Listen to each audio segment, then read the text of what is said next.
Ministério da Educação iha programa importante o ensaja sai qualidade de educação iha Timor-Leste do programa no governo constitucional. Questão ne hatou si ministra da Educação Dulce de Jesus Soares sebagai jornalista menghira ramata halau encontro o presidente da República José Ramos Horta e hendak narfatin salão Ministério da Educação Vila Verde sextane. Ministra dehan presidente moshateten o insamak professor Sirabele acesso a crédito. Sua Excelência Presidente da República hateten katak o insamak professor Sirabele acesso a crédito lá hoje cria banco, né? Professor Sira hanesan funcionário público bem, tuir critério é banco, wanhira nia professor nebema ka permanente ona, nia é direito a crédito. E no nemos ba professor Sira nebema ka 4.600 pessoas nebe foi ainda dar né?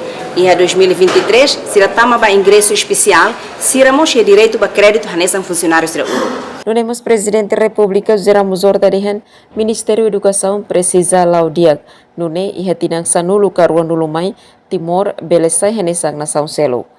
Senhora Ministra, o governo Halu René, formação para professor Ciro, doer metodologia na VRE, ou transparência, ou integridade, e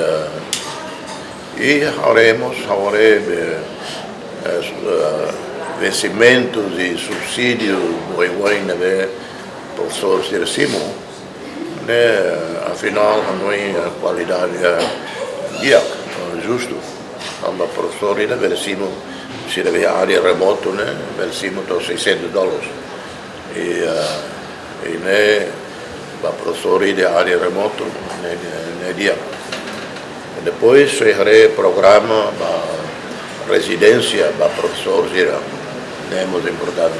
Nihatutan se estado mose programa residência ba professor Sira, residência ba enfermeiro no médico Sira, mas bibat hotu lau nenek. Emerenciana Pinto, Jacinta Siqueira, STL News.